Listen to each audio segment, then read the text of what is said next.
자, 2016학년도 그 중등 임용에서 교육학 논술 대비 관련해서 오늘 이제 설명회 시작하도록 하겠습니다. 그래서 오늘 받으신 자료에 나와 있는 사항들 위주로 해서 이제 그 설명회 진행을 하게 되는데요. 오늘 중점을 두고 이야기를 하게 될 방향은 먼저 첫 번째로 올해 시험의 출제 경향 간단하게 확인하면서 이전 시험들과의 차이점, 그리고 앞으로 어떤 방향으로 시험이 나오게 될 것인가, 대략적인 제안, 예상, 추측, 그래서 그것에 맞춰서 공부를 어떻게 해야 하는 것이 바람직하냐, 이런 사항들을 확인하시게 됐고, 그리고 교육학 논술 관련해서 이제 전반적인 준비 사항들, 그리고 지금부터 어떻게 준비를 하면 되는지에 대한 전체적인 사항들 정리를 하도록 하겠습니다. 지금 아까 시작하기 전에 여쭤봤더니 여기 계신 선생님들 대부분 선생님들께서 올해 시험에 대한 경험은 없으시다고 지금 얘기를 해주셔서, 그럼 대부분이 아니라 여기 계신 모든 선생님들은 이제 내년 시험을 준비하기 위해서 지금 설명회를 들어오신 거잖아요. 근데 지금 요새 시즌 자체가 시험 끝나고 나면 1차 시험 끝나고 나면 2차 설명회들이 막 이제 2차 설명회가 아니라 내년도 관련된 설명회들을 한창 하는 시기죠. 한창 하는 시기라서 아마 다른 설명회 들으신 선생님들도 있으실 거고, 또 이후에 이어지게 되는 설명회 같은 거 들으실 계획이 있는 선생님들도 있으실 거예요. 근데 하나 들어보는 것도 괜찮고요. 어차피 지금은 공부를 시작한다 그래도 생각만큼 그렇게 잘 안 될 수도 있고 좀 마음이 떠 있는 시기이기 때문에 선생님들 수업에 맞춰서 이것저것 알아보시고 자기 스타일에 잘 맞는 거, 그다음에 내가 공부하는 데 있어서 이런 방향으로 같이 가면 좋을 것 같다, 그러니까 그렇게 생각되는 강의들 잘 찾아보시면 좋을 것 같아요. 그래서 자료 가지고 이제 시작을 하도록 하겠습니다. 첫 번째 페이지에 나와 있는 자료 보시면 이제 이게 올해 교육학 시험 문제였어요. 아마 그 시험 출제된 문제는 여기저기서 많이 보셨죠. 다른 데서 이렇게 그 기출 풀이 강의 들으신 선생님들도 있으실 거고, 아니면 문제 따로 찾아보시고 이렇게 나오는구나, 풀만하네, 그다음에 전공 문제도 같이 찾아보시면서 내가 알고 있는 이러저러한 것들이 좀 나오네, 이 정도면 할만하네, 이런 식으로 이제 나름대로 생각을 하셨을 것 같은데, 올해 문제 같은 경우에는 시험 보고 나서 직후에는 많은 시험을 치셨던 선생님들이 교육학이 되게 많이 어려웠다고, 생각보다 많이 어려웠다는 이야기들을 좀 많이 하셨어요. 전체적으로 많이 하는 분위기이긴 했어요. 근데 시험을 또 이렇게 열어놓고 저희가 분석을 해보게 되면 물론 어려운 부분이 있긴 했었지만 또 예측이 불가능했던 부분들은 또 아닌 사항들도 꽤 있었기 때문에 어쨌든 이걸 바탕으로 해서 이전에 나왔던 시험들과의 관련성, 그다음에 이전 시험들과 비교해서 우리가 확인할 수 있는 좀 특이점들, 특이한 사항들 확인하면서 같이 이후 과정 알아보도록 하겠습니다. 문제 풀이를 그래서 세부적으로 세밀하게 다 하지는 않을 거예요. 그거는 큰 의미는 없어요. 왜냐하면 선생님들이 일단 교육학 준비가 다 제대로 되신 상태는 아니잖아요. 이제부터 하실 거잖아요. 이제부터 하실 거기 때문에 해당 내용에 대해서 물론 교직 과정이라든지 이런 데서 교육학 수업을 들으셨겠지만, 수업을 한 번 들었다고 그걸 다 알 것 같으면 저희가 왜 시험 공부를 하겠어요. 그죠? 한 번 봐서 다 기억하고 한 번 봐서 다 시험 볼 것 같으면 아무도 걱정 안 하잖아. 네, 그래서 그냥 여기에서 세부적으로 하나하나 뜯어가는 건 큰 의미가 없고, 문제 분석을 해보고 특이점 확인해보고 그런 사항을 좀 확인하도록 하겠습니다. 그래서 문제만 같이 한번 천천히 읽어볼게요. 다음은 A중학교의 A중학교입니다. 저희가 중등 상황을 가정해서 실제 문제로 실제적인 상황을 출제를 하게 되는데, 이랬을 때 고등학교가 나올 수도 있고 중학교가 나올 수도 있고, 그 학교 간 학교 급별로 차이는 그다지 나지 않습니다. 중등학교에 있어서는 한 A중학교의 학교 교육 계획서 작성을 위한 워크숍에서 교사들의 분임 토의 결과의 일부를 교감이 발표한 내용이다라고 이야기를 하고 있습니다. 이 부분을 보시면 학교 내에서 이후 내년의 교육 계획을 같이 결정을 하고 있는 모습을 확인하실 수 있죠. 그래서 그냥 교장 선생님이나 교감 선생님이 알아서 그냥 두 분이 회의하셔서 올해 우리 학교는 어떻게 공부를 하는 게 좋을까요? 어떤 식으로 경영을 하는 게 좋을까요? 라고 이야기를 해서 두 분이서 알아서 결정을 하는 것이 아니라 그 학교를 구성하고 있는 교사들과 같이 전체적인 과정을 조율하고 우리 학교의 교육이 잘 됐습니까? 작년도 교육이 잘 됐습니까? 문제점은 뭡니까? 확인을 하고 그것에 입각을 해서 서로 토론을 하고 그래서 워크숍을 열고 공부도 하고 그래서 그러니까 내년도 우리 학교 경영이나 교육 계획은 이렇게 잡읍시다라고 같이 결정하는 모습을 보이고 있죠. 저희 수업에서는 이제 한 9, 10월 달쯤 되게 되면 올해 수업에서도 마찬가지였는데 그 해에 그러니까 올해 있었던 각 분과 교육학 영역의 학회 자료들 있잖아요. 그 저희가 우리나라 교육학회들 같은 경우에는 그 크게 모든 교육학회들이 다 모여가지고 춘계, 축에서 1년에 2번 하게 되는 학술대회가 있어요. 그러니까 그건 이제 교육학회라고 해서 춘계 학술대회, 축계 학술대회 보통은 2번, 한 번 할 때도 있긴 한데 그 춘계, 축계 학술대회를 하고 그리고 각 분과 영역별로 예를 들어서 교육과정학을 하는 쪽이면 교육과정학, 과정학회, 그다음에 교육행정이면 교육행정학회라고 해서 1년에 한 번 정도씩 학회를 하거든요. 하게 되는데 그렇게 하게 됐을 때 각 그 주제들이 있어요. 큰 주제들. 올해 뭐 심리학회 주제는 이걸로 합시다. 올해 교육공학회 주제는 이걸로 합시다. 이런 식으로 해서 큰 주제를 정해놓고 그 주제와 관련해서 여러 가지 그 세부적인 영역들을 같이 발표하고 토론하고 연구물들을 만들어내는 활동들을 하거든요. 그러면 그런 학회 대부분의 학교에서 근무를 하시는 그 교수님들이 보통은 발표자나 아니면 연구자, 공동 연구자로 대부분은 다 참여를 하시게 됩니다. 특별한 사정이 없는 한은.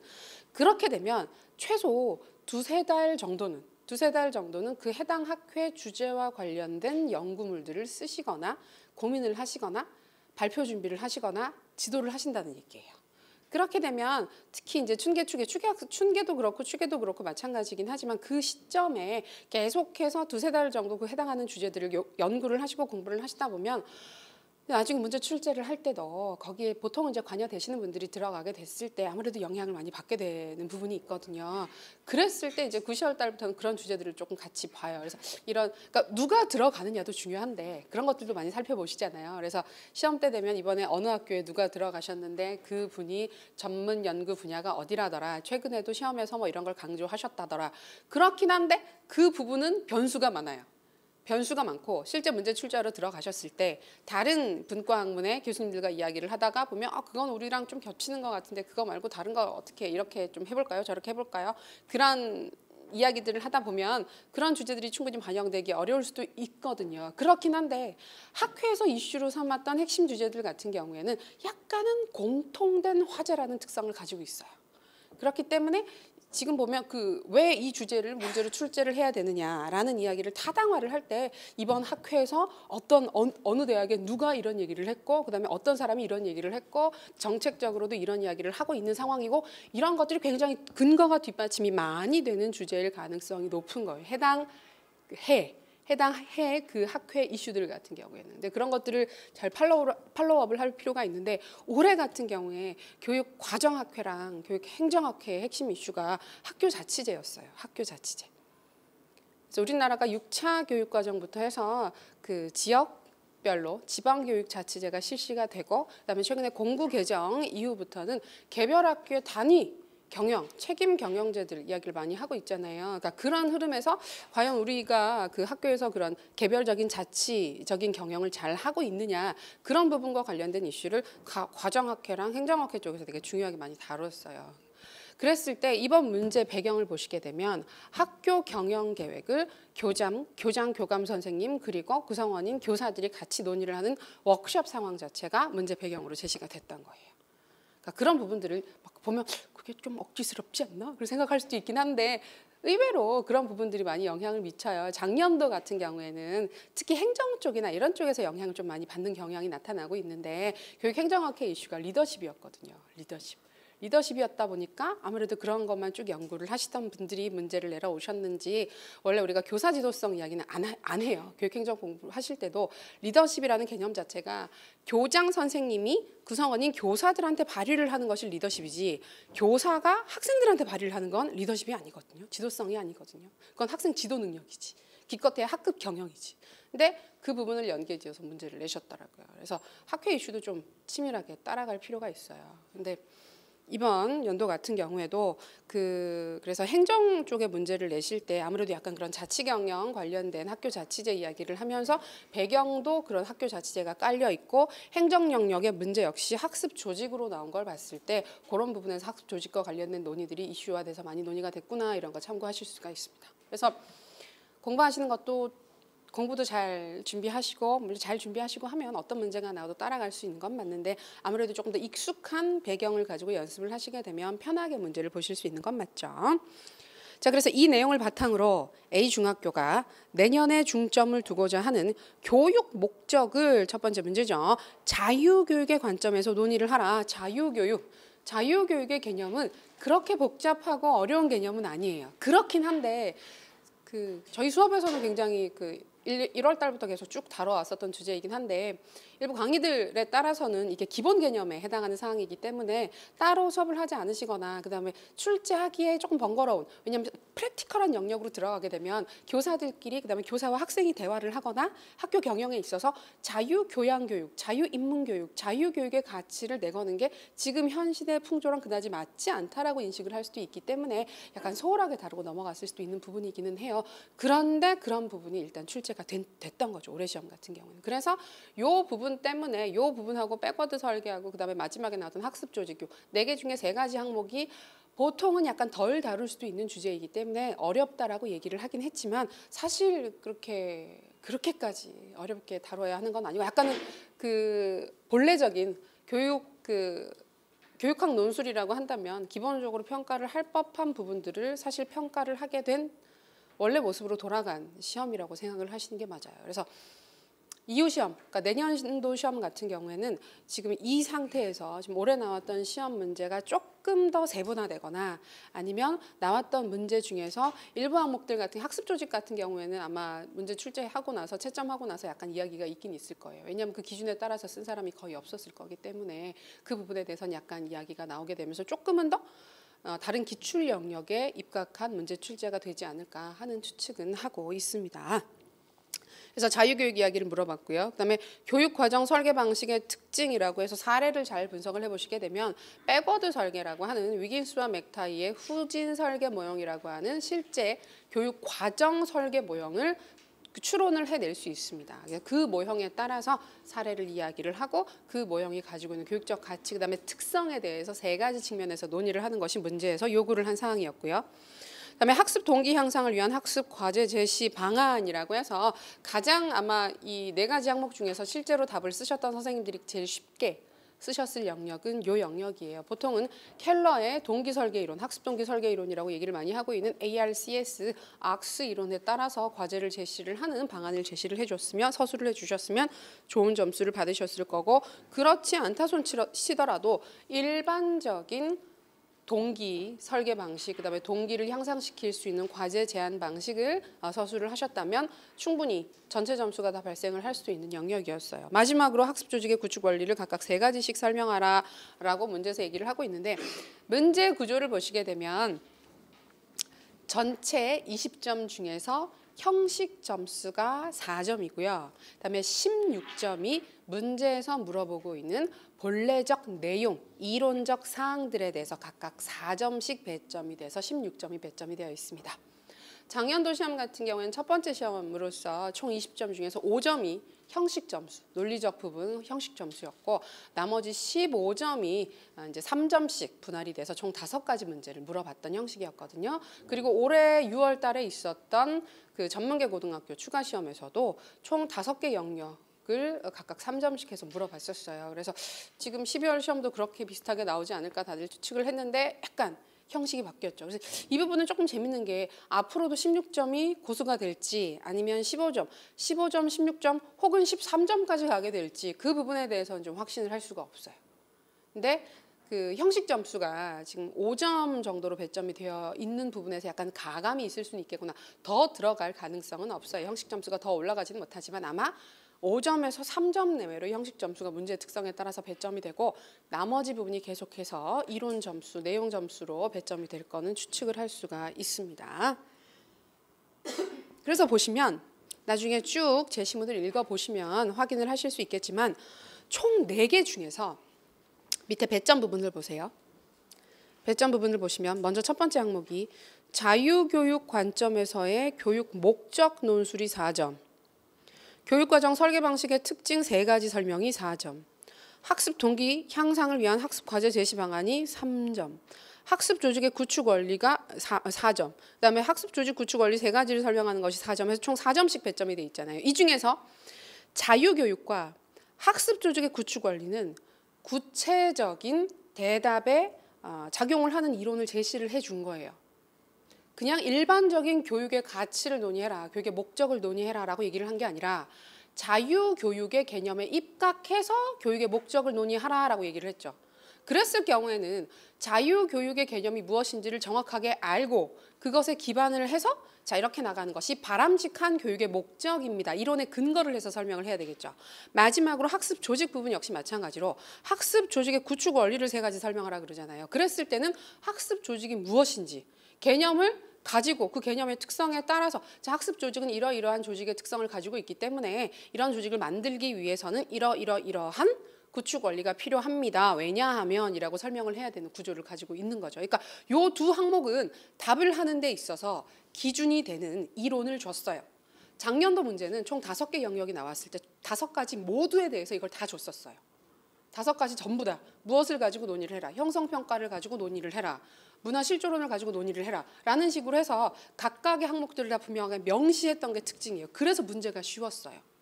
작년 문제 같은 경우에 다 명시를 했고 그 개념들이 문제는 주어지지 않았지만 제시문을 읽어보면 해당 개념들이 다 그 제시문 안에 녹아 들어가서 가볍게는 설명을 할 수 있게끔 그래서 혹시 내 이 개념을 정확하게 알지 못한다고 할지라도 제시문을 꼼꼼하게 읽으면 제시문 안에서 그 개념들을 도출해내서 쓸 수 있을 정도로 문제가 좀 쉽게 있었거든요.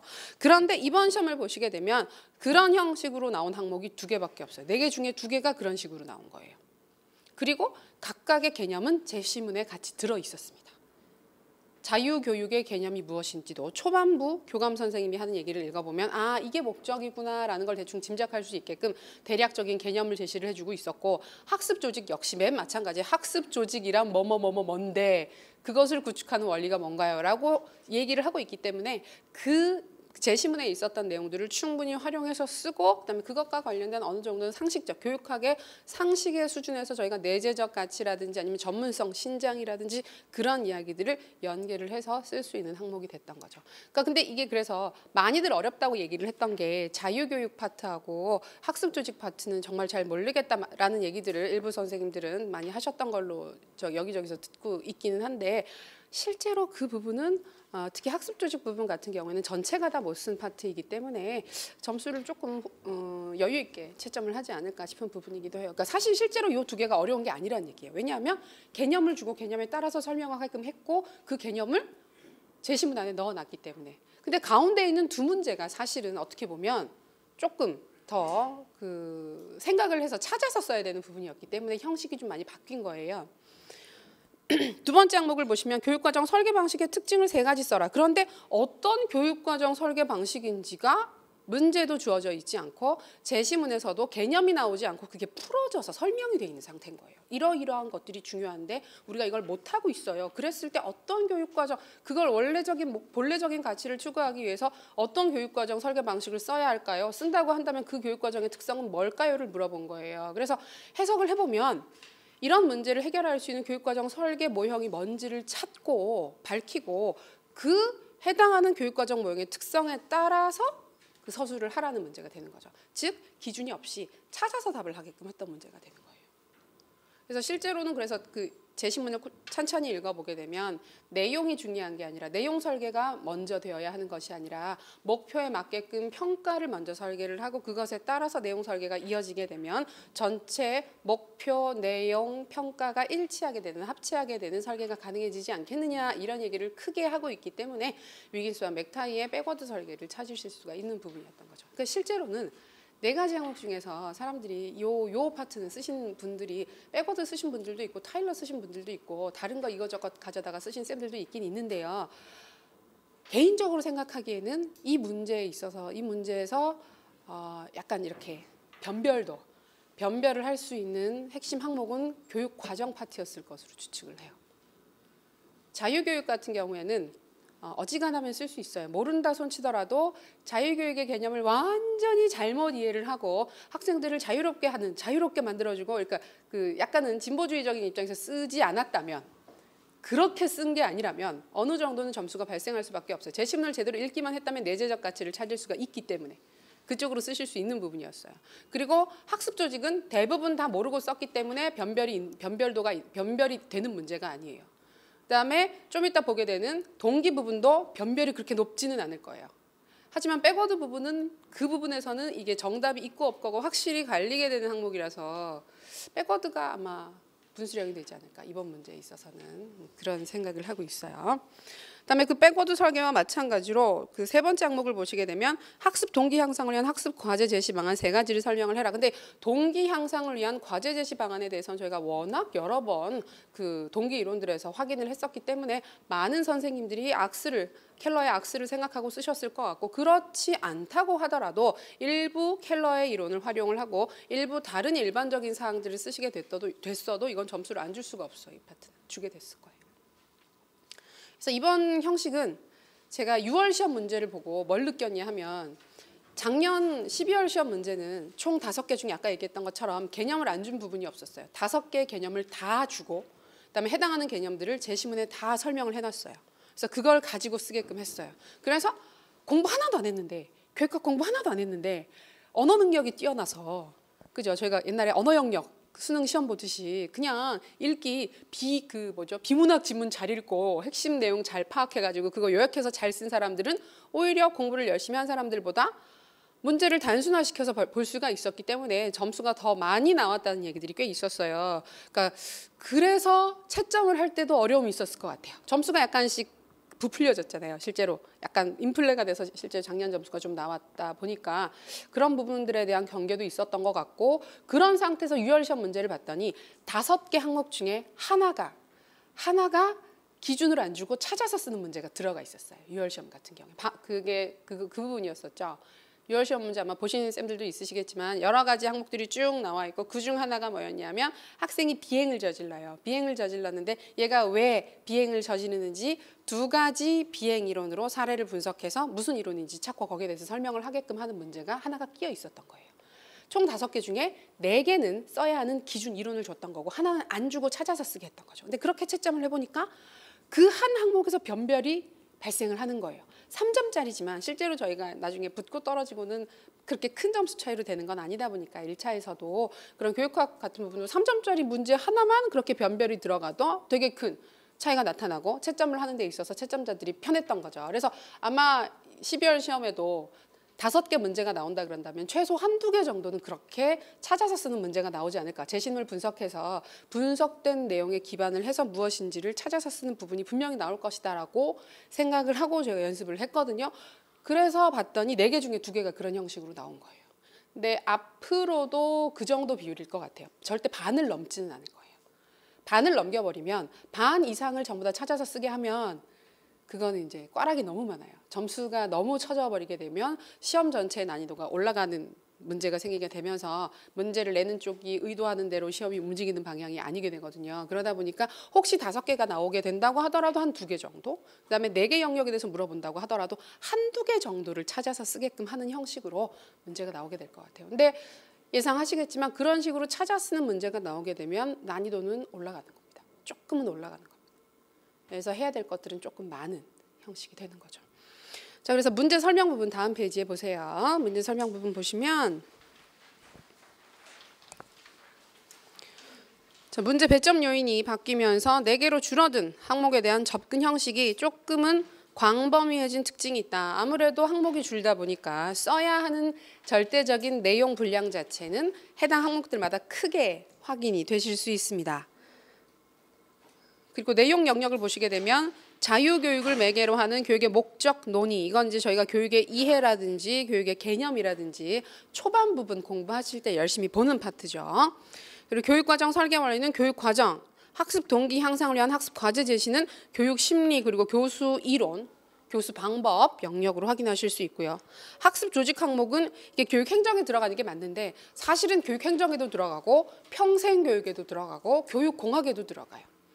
되게 폭넓게 논의가 되는 그 항목이에요. 그러니까 그러다 보니까 어느 한 영역에서도 이게 내 거다 싶어서 열심히 안 하는 파트이기도 해요. 그리고 실제 교육학계 쪽에서 학습 조직은요. 학교 경영 얘기를 할 때는 잘 안 해요. 잘 하지 않고 평생교육 영역 중에서도 HRD 쪽이 있어요. 그러니까 기업교육. 기업 쪽에서 그 사원들 그 공부시키고 재교육시키고 하는 항목 이야기 나올 때 기업교육 얘기를 할 때 훨씬 더 많이 이야기를 하게 되는 게 학습 조직 파트거든요. 근데 이제 자치적 경영이라고 하는 개념이 널리 퍼져나가게 되면서 신자유주의적인 그 효율성, 효과성 추진하는 것이 추구를 하는 것이 현재 우리 교육 경영에 있어서도 일반적인 트렌드가 되다 보니까 기업 교육에서 쓰고 있는 여러 가지 개념들을 많이 차용하고 있는 시점이거든요. 그러니까 그러다 보니까 그런 맥락으로 지금 학습 조직이 이번 문제에 나왔던 것 같아요. 그래서 사실 4개 중에서 가장 의외였다 싶은 건 학습 조직 파트가 맞고요. 나머지 3개는 나올 법한 항목들이었어요. 중요하다고 강조했었던 동기도 나왔고, 그다음에 올해 지금 내년도 같은 경우에는 지금 내년도 15 개정 교육과정 개정 나오잖아요. 15년도 교육과정 그 개정이 나오게 되면서 내년도 한 10월 정도의 개정 교육과정이 나올 예정이기 때문에 지금 교육과정을 새로 만들고 있는 시점이기 때문에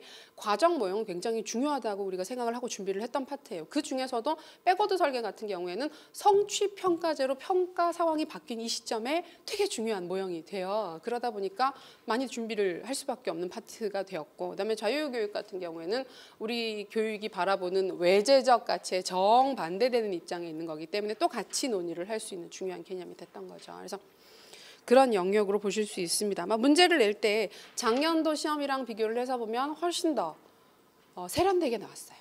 작년도 진짜 12월 문제 같은 경우에는 그 진짜 첫 시험 같았어요. 문제 기준도 없고 채점할 때의 기준이라든지 그런 것들도 전혀 예상할 수 없는 그런 문제였다고 한다면 올해 12월 문제 같은 경우에는 확실히 좀 틀이 잡혔어요. 그러니까 이후에도 비슷한 형식으로 문제가 나오지 않겠나 이런 것들을 많이 예상할 수가 있습니다. 보시면 그리고 세부적인 매개 개념을 제시한 항목은 학습 조직과 자유교육 정도고, 나머지는 상위에 일반적인 개념을 주고 세부 이론과 개념을 직접 찾아서 설명을 해야 되는 문제라서 공부의 정도에 따라서는 쉽게 느껴지실 수도 있고 어렵게 느껴질 수도 있는 그런 항목이 됐습니다. 그러니까 이게 이번 시험 끝나고 나서 전혀 내가 공부했던 거에서 안 나왔어, 내가 공부했던 방향과 전혀 달랐어, 이렇게 말씀하신 분들도 있다고 하긴 하던데, 그거는 이제 시험 나오고 나서 하는 얘기이긴 하지만 전체 영역을 얼마나 성실하게 공부했느냐 그렇지 않았느냐의 차이로 볼 수가 있어요. 저번 시험이 요행이 좀 있는 시험이었다고 한다면 이번도 시험 같은 경우에는 가만히 뜯어보게 되면 성실하게 공부한 사람은 다 쓸 수 있는 문제였어요. 그러니까 시험 준비하려고 요령껏 공부하는 경우들이 있었잖아요. 특히 작년 같은 경우에 올해 공부하신 분들 같은 경우에 작년 교육학 문제가 좀 난이도가 쉽게 나왔고 공부한 티가 안 나는 시험이라는 이야기들이 많았기 때문에 미리 공부를 많이 안 했어요. 많이 안 하고 그냥 계속 전공 공부 쭉 하시다가 좀 이제 시작을 해볼까 해서 그러니까 미리 준비를 하신 분들도 있긴 한데, 대체적으로 봤을 때 하반기부터 서서히 준비를 하시거나 아니면 남들 다 하는 9월 달부터 모의고사나 좀 보면 돼, 그냥 몇 번 연습만 해보고 들어가 보면 돼, 주제 정리나 쭉 하다가 이런 식으로 공부를 하신 분들이 꽤 많았다고 얘기를 들었어요. 근데 그런 분들 같은 경우에는 문제가 생소하고 어렵고 뭔 말인지 전혀 모르겠는 건 아닌데 뭘 쓰라는 건지, 내가 쓰고 있는 게 맞는 건지 틀린 건지에 대한 확신이 안 서는 그런 문제가 나오게 되는 거예요. 그러니까 이번 시험은 확실히 그거예요. 성실하게 오랫동안 교육학 자체에 대해서 생각을 하면서 공부를 했으면 쓸 수 있고, 그렇게 어려운 문제는 아니었고, 그렇지 않고 정말 요령껏 준비를 했으면 내가 공부했던 것에 딱 맞게 준비가 된 게 하나도 없네, 이런 인상을 받는 시험이었던 거예요. 그러니까 원래 문제를 그쪽에서도 평가원 쪽에서도 계속 객관식으로 내다가 주관식으로 전체 문제를 바꾼 게 지금 2년 차잖아요. 2년 차가 되면서 초기에는 시행착오도 있고 방향 자체가 안 맞는 부분도 있긴 했는데, 두 번째 시험을 보게 되면 의도했던 대로 각오는 있어요. 각오는 있는 것 같아요. 방향을 찾아 나가고 있는 것 같고, 그래서 학생들한테 요구하는 거, 수험생들한테 요구하는 공부의 내용이라든지 공부의 방법이라든지 방향이라든지 그런 것들이 이제 확실히 좀 잡히기 시작해요. 너무 세부적인 부분들을 꼼꼼하게 달달달 외워서 외운 대로 다 써야 하는 건 아닌데, 교육적인 부분에 대해서, 교육학 전체 이론에 대해서 한두 번 정도는 충분히 생각을 하면서 충분한 시간을 들여서 좀 성실하게 공부하고 성실하게 생각하기만 하면 뭔가를 쓸 수 있는 시험을 만들고 싶다. 그런 쪽으로 가고 있는 것 같아요. 근데 그 방향이 맞기는 맞죠. 그죠? 그냥 달달달달달달 외워서 보는 시험은 아니게 된 거니까 그런 방향 자체는 맞는 거라고 생각을 합니다. 그래서 예시개요 부분은 선생님들 참고해서 보시면 좋을 것 같고요. 근데 지금 보시면 이게 뭐야 싶어요. 이게 뭐야 싶은데 아마 공부를 좀 하시고 나시면 그렇지 이렇게 되는 거구나. 나도 이렇게 쓸 수 있겠구나.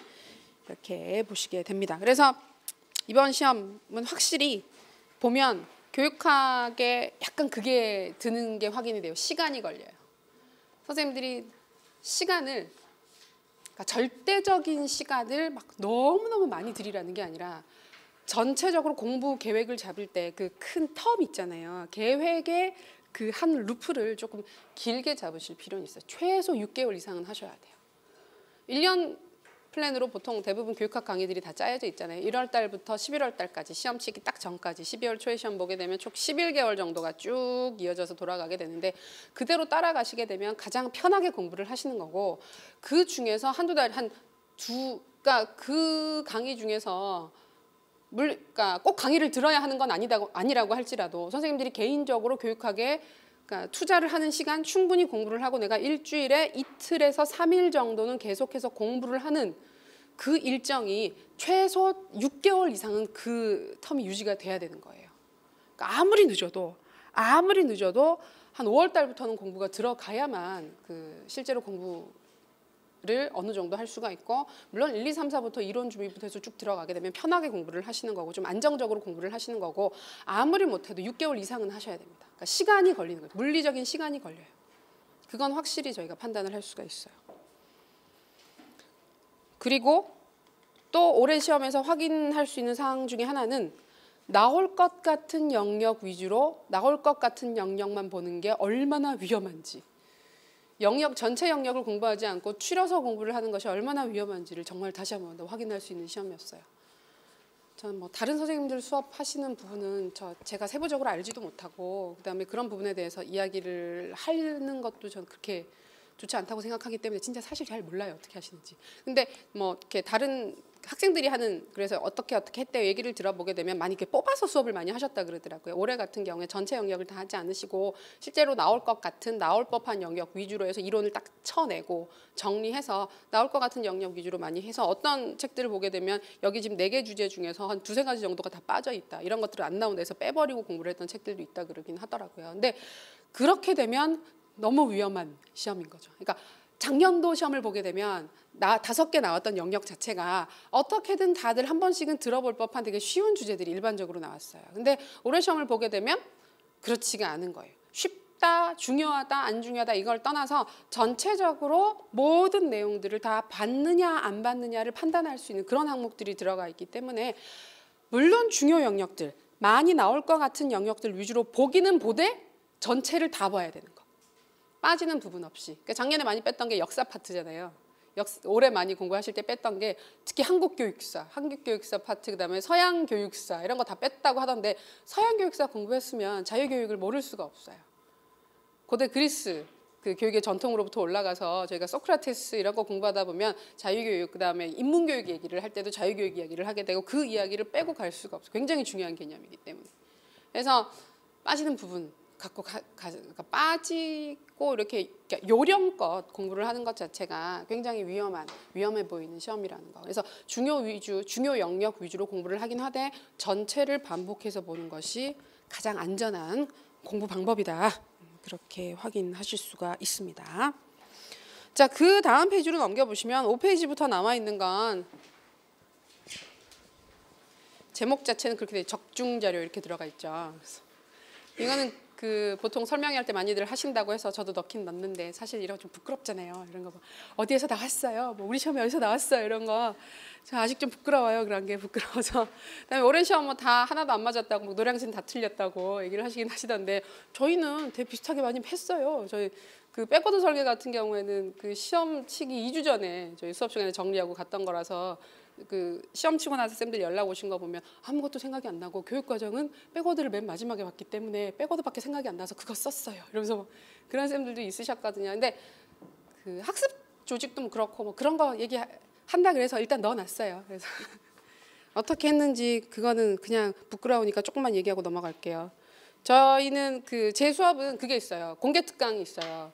월, 화가 정규 수업이고 그래서 9시 반, 오전 9시 반부터 1시 반까지 정규 수업이 되고 그다음에 수업이 1시 반에 끝나잖아요. 1시 반에 끝나면 매주 화요일 날 2시부터 공개 특강이 있어요. 주제별 특강에서 쭉 나가는 수업인데 보통 한 1시간 반 정도, 1시간에서 1시간 반 정도 하는 건데 보통 진도대로 쭉 주제별로 나가게 되거든요. 그때 1, 2월에 저희가 제가 공개 특강했던 자료 중에 자유교육을 주제로 해서 수업을 한 주제 자체가 자유교양교육을 주제로 잡아서 수업을 했었어요. 특강 자체를. 그래서 그때 했던 자료에 당연히 자유교육 이야기 목적 다 들어가 있었고 그다음에 1, 2월에 정규반 기본 교재죠. 기본 교재 안에 학습 조직의 개념 특성 그다음에 피터 센게 그 HRD 쪽에서 학습 조직 얘기하고 뭐 COP 얘기하고 하면 피터 센게가 우리나라에서는 일단은 지금 제일 유명한 학자거든요. 그 피터 센게 기준 뭐 수업 시간에 봤던 거 자료 들어가 있고 그다음에 아까 얘기했던 것처럼 직접 모의고사반에서 백워드 설계 문제 제가 성취 평가 관련해서 문제 풀어봤었던 거 이게 진짜 후반부에 봤던 문제였었고 실제 첨삭을 했던 문제였기 때문에 쌤들이 많이 쓰셨다고 합니다. 그래서 세 단계도 다 기억해서 쓰고 그다음에 또 8월 반에 수업 자료 추가 설명 중에서 수석교사제 제가 설명을 하면서 수석교사제가 은근히 한 번 정도도 나올 법한데 직접적으로 문제화가 안 돼서 좀 자세히 봤었거든요. 그때 봤더니 지금 정책 자료에서 수석 교사를 그 학교 조직을 학습 조직화하는데 매개가 되는 되게 중요한 역할을 하는 사람을 자꾸 강조를 하더라고요. 그래서 저는 그래서 그때만 해도 그때 눈치를 챘었으면 학습 조직이 나올 거라는 걸 눈치를 챌 수 있었을 텐데 수석 교사가 나오지 않을까. 그리고 그때는 약간 잘못 생각을 해서 수석교사 그래서 수석교사를 쓰면서 학습 조직화가 같이 연관돼서 논의가 될 필요가 있다. 뭐 그런 얘기는 했었던 게 있었고 그다음에 요 문제는요. 저희 수업 들었던 선생님이 연락을 주셨더라고요. 그러니까 시험 치고 나서 수업 자료 정리하다가 되게 깜짝 놀라서 그 봤다고 사진을 찍어서 보낸 게 이 문제였어요. 이 문제가 그 실제 문제 중에 저희가 그 4개 영역 중에서 2가지가 같이 들어가 있다고. 근데 그 설명 부분이 되게 웃겨요. 여기 보시면 그거예요. 백워드 설계하고 악스가 같이 들어가 있는 문제였거든요. 그것만 보면 그렇지 2개가 다 들어갈 수 있지. 백워드도 강조를 했고 악스도 강조를 했으니까 그럴 수 있다 얘기를 하는데 8페이지 설명 부분 보시게 되면 그 교육학 논술의 활용 포인트라고 해서 활용 포인트 얘기를 하면서 악스 부분 보시면 이제 다른 게 아니라 수업에 집중하지 못, 그러니까 동기 설계 구체적 기법을 논의하게 되면 악스를 써야 된다라고 하는 거예요. 그러니까 동기를 분석하고 설명하면 동기 이론을 쓰는 게 맞아요. 귀인 이론이라든지 목표 이론이라든지 즉 학생들의 동기 상태, 얘가 지금 이 동기 상태가 어떤지를 동기 이론으로 논의를 해보세요. 그러면 동기, 그 학습 심리에서 얘기를 하게 되는 동기 이론으로 분석을 하고 설명을 하는 게 맞아요. 근데 선생님이 수업을 할 때 애들의 동기가 떨어져서 고민이에요 라고 얘기를 하면 그 동기 이론을 쓰는 게 아니에요. 그건 동기 설계를 해야 돼요. 근데 유일한 동기 설계 이론이 악스예요.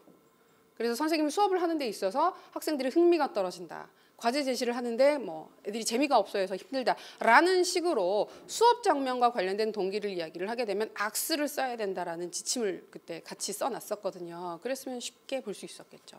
그다음에 백워드도 되게 웃겨요. 백워드도 설명을 보게 되면 교사들이 실제 교육과정 설계를 할 때 평가와 내용 선정의 순서에 대해서 논의를 혹시나 하고 있다면 위긴스와 맥타이를 쓰는 것이 맞다. 그리고 평가의 내용과 목표의 불일치를 논의한다면 100% 백워드다.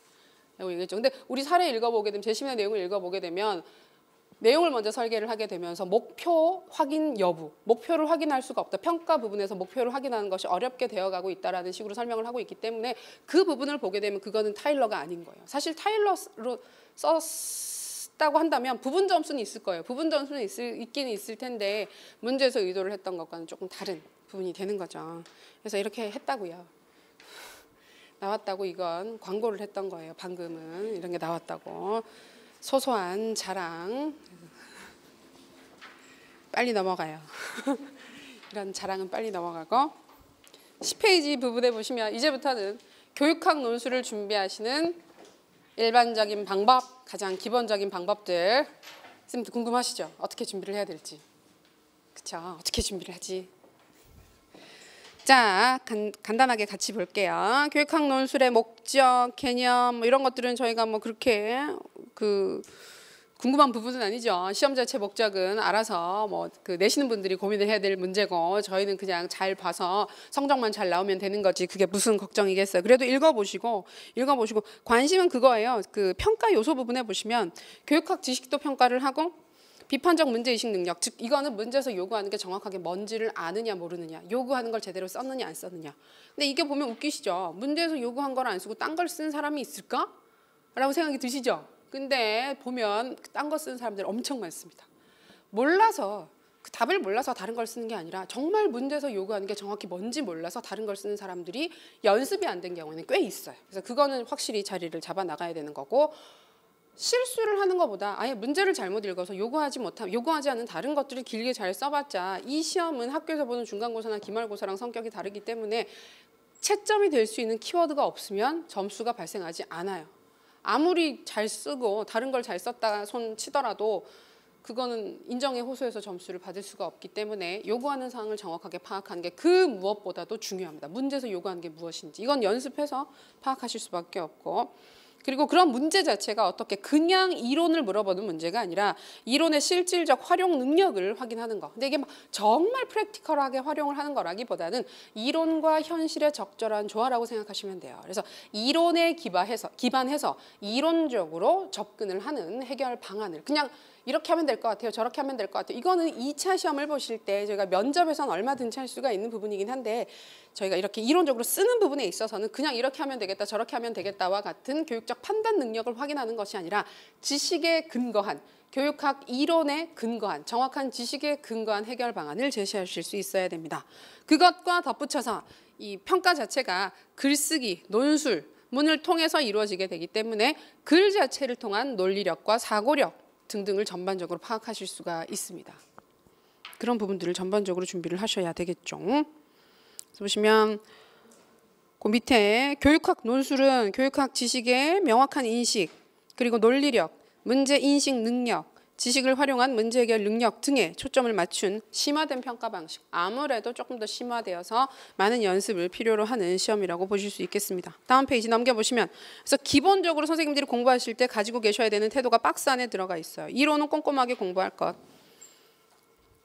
당연한 얘기죠. 그리고 현장의 문제에 조금 관심을 가지실 필요가 있어요. 이번 문제는 굉장히 그렇게 현장 중심적이진 않은데 정말 실제로 생겼던 여러 가지 문제들이 왜 올해 그런 얘기 많이 하셨잖아요. 안전교육 문제가 나오지 않을까. 사건이 있었기 때문에 안전 이슈들이 좀 문제화되지 않을까라는 얘기들이 있을 때 저는 그건 약간 회의적이었어요. 그건 교직 논술에서는 나올 수가 있지만 교육학 논술에서 물어볼 문제는 아니에요. 왜냐하면 이론이 없어요. 안전 관련된 부분은 교육학 이론에서 어떤 부분에도 구체적인 이론을 제시를 할 수 있는 항목이 아니기 때문에 그걸 가지고 문제를 내는 건 조금 위험한 발상이 아니겠느냐 생각을 했고 최소 정책 자료는 확실하게 이론적 토대를 가진 정책 자료가 있어야 돼요. 근데 그런 영역들 위주로 해서 좀 그 당시에 관심 있는 문제들을 좀 보시면 돼요. 그래서 앞으로는 올 한 해는 공부하시면서 쌤들 왜 틈틈이 뉴스도 보시고 포털에 기사도 이렇게 큰 기사들 무슨 사건 같은 거 생기면 막 보시잖아요. 보실 때 학교라든지 교육이라든지 학생이라든지 교사라든지 그런 부분들과 관련된 좀 큰 이슈들이 나오게 되면 조금은 관심 있게 보시고 그냥 보고 이런 일이 있다니. 저 지금도 막 학교에서 학생이 막 선생님을 폭행했다 수업 시간에 했는데 말 안 듣고 뭐 의자를 집어던져서 얼굴에다 집어던졌다 이런 막 같이 막 분개하고 나중에 가면 어떻게 하지 막 걱정을 하고 하게 되는데 그 정도가 아니라 그냥 내가 교사 입장에서 이런 문제가 생기게 된다고 한다면 내가 어떻게 해결을 할까? 원인이 뭘까? 근본적인 그 문제의 원인을 학교 차원에서도 생각을 해보게 되고 관련되는 이론의 영역은 뭘까?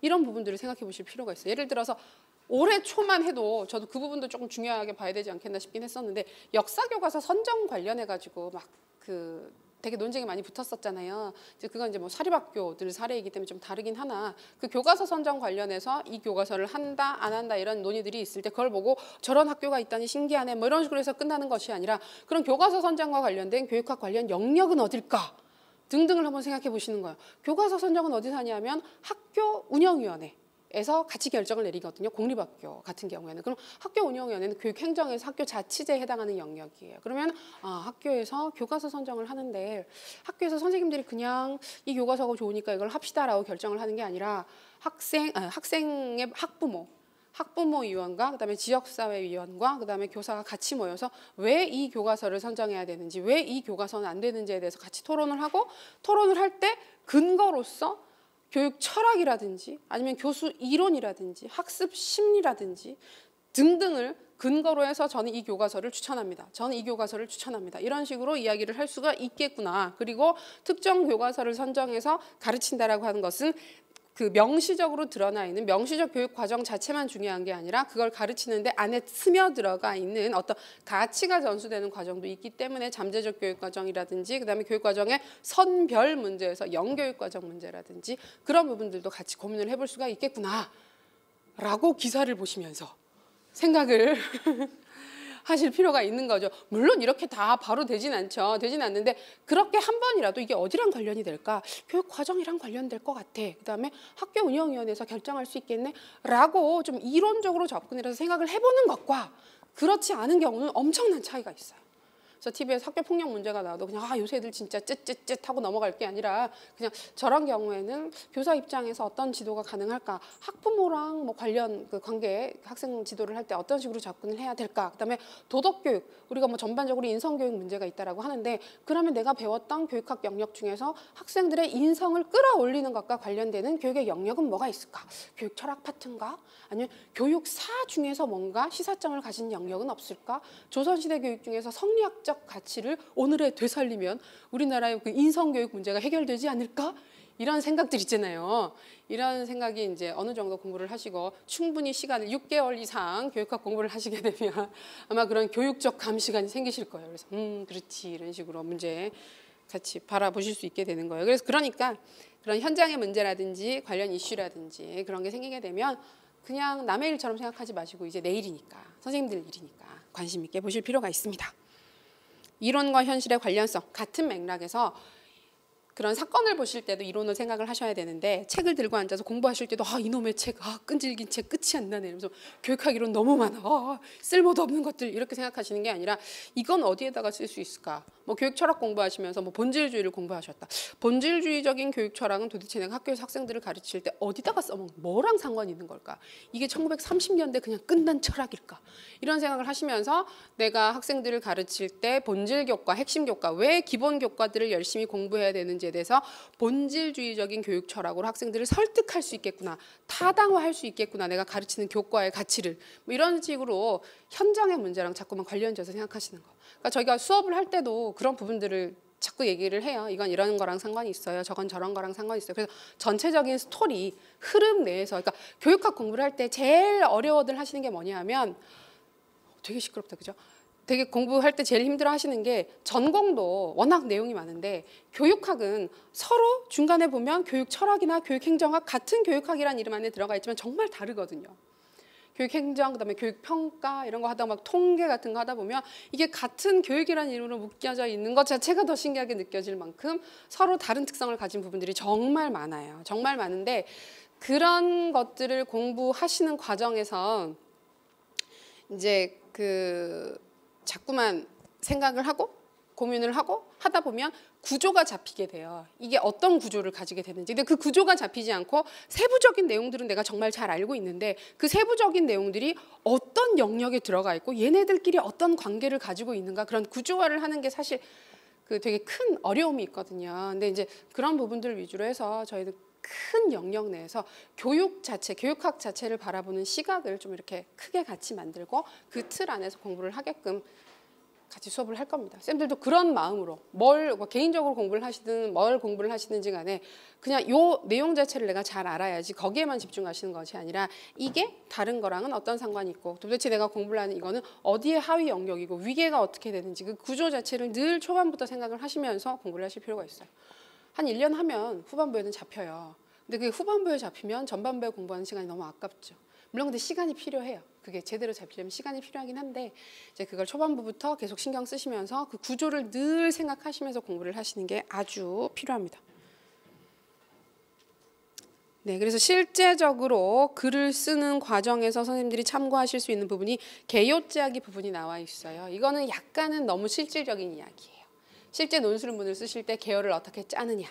그러니까 요거는 참고를 해서 보시면 돼요. 이건 보통 수업 들어가게 됐을 때 참고해서 아 이런 순서대로 짜면 되겠구나 그때 얘기를 하시면 되고 선생님들이 지금 관심 있는 부분은 그래서 지금 당장 뭘 어떻게 해야 될까요? 지금 이 시점에 난 뭘 하고 있어야 될까요? 다음 주에 크리스마스인데 크리스마스를 즐겁게 보내고 나서 난 뭘 하면 될까? 뭐 그러고 나면 새해죠 보통. 이번에 또 연휴가 이렇게 막 끼어있고 이래가지고 금방금방 끝나죠. 12월 달 진짜 금방 가죠. 정신없이.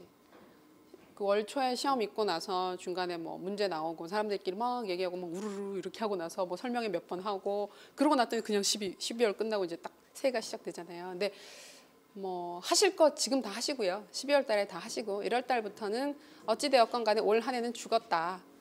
나는 없다. 그죠? 나라는 사람은 없는 거야. 이러면서 그죠? 열심히 하실 필요가 있습니다. 자, 그래서 이 12페이지 아래쪽에 보시면 교육학 논술 Q&A 해가지고 저희가 지금 공부한 여러 사항들 볼게요. 교육학 논술 어떻게 준비를 시작할까요? 어떻게 하실래요? 제가 수업을 해서 그런 게 아니라 학원에서 수업을 하고 있어서 그 얘기를 하는 건 아니고 제일 편하게 공부하시는 건 수업대로 따라가는 게 제일 편해요. 그건 확실해요. 근데 이제 여러 가지 뭐 시간적 뭐 상황이라든지 다른 뭐 여러 가지 이유들 때문에 그걸 선택해서 선별적으로 하는 거긴 한데 그래서 시작을 할 때 제일 중요한 거 어떤 계획을 잡을 수 있는지 시작 부분 보시면 당연한 이야기지만 기초부터 하나하나 다져나가야 합니다. 처음부터 완벽한 교육학 논술을 써내겠다는 것은 부담 때문에 공부 과정에 독이 될 수 있다. 교육학 논술은 주제가 한정된 논술 평가다. 대학 입시에서 다루는 일반 논술은 주제 범위가 워낙 넓어서 막연한 독서, 막연한 글쓰기 훈련이 주를 이루게 되지만 우리 교육학 논술은 그런 게 아니라 교육학 전체 영역이라고 하는 분명한 범위가 있습니다. 그 범위가 너무 넓지만 그래도 일반 논술보다는 낫잖아요. 대학 입시에서 보는 논술 하면 뭐 고전 일반 그럼 뭐 어쩌라고 그래서 다들 포기하고 그냥 운에 맡기고 가잖아요. 가게 되는데 교육학 논술 그렇잖아요. 그 수험서 안에 있는 게 나와요. 기본적으로 수험서 안에 있는 내용이 나오기 때문에 너무 부담 갖지 마시고 이것만 알면 쓸 수 있어. 선생님들 대학교 때 중간고사 기말고사 보시잖아요. 근데 실제로 보면 조금 범위가 많고 그 수업 내용이 어려운 전공 수업 같은 경우에는 중간고사 범위만 해도 책 반 권 이상 막 이렇게 되는 경우 있죠. 책 두세 권 범위 들어가도 다 하잖아요. 일주일 만에. 실제로 일주일 만에 다 하시잖아요. 길게 잡아야 그것도 일주일이지. 일주일 아니고 하루 이틀 안에 막 전날 밤에 어떻게 울면서 그죠? 막 다 포기하고 이것만 보겠어. 해도 다 마친단 말이에요. 다 쓰고 나오잖아요. 실제 교육학도 똑같아요. 교육학 논술도 마찬가지고 전공시험도 마찬가지고 지금 보면 되게 막연해 보고 저걸 어떻게 다 해 하는데 다 했던 겁니다, 쌤들. 그다음에 교직 수업 들으실 때도 교육학 공부 다 조금씩 다 하셨잖아요. 비록 다 까먹었지만 다 했잖아요. 근데 그때 되면 다 하잖아요. 똑같아요. 그렇게 될 거예요. 그러니까 그런 부담 갖지 마시고 그냥 공부하는 것처럼 시험 준비하시는 것처럼 하면 돼요. 실제 교육학 논술이라고 하는 게 너무 새롭고 너무 어려운 게 아니라 저희가 학부 때 썼던 그 레포트 어떤 주제에 대해서 보고서 써서 내세요. 아니면 그 중간고사나 기말고사에서 문제 큰 문제 세네 문제 주고 거기에 대해서 쓰는 거 있잖아요. 그거랑 똑같아요. 그게 시간이 좀 짧게 한정이 되어 있을 뿐이고 그걸 좀 더 형식적으로 잘 쓰기만 하면 되는 거지 우리가 전혀 경험이 없고 새로운 것들이 아닙니다. 편하게 생각하시면 됩니다.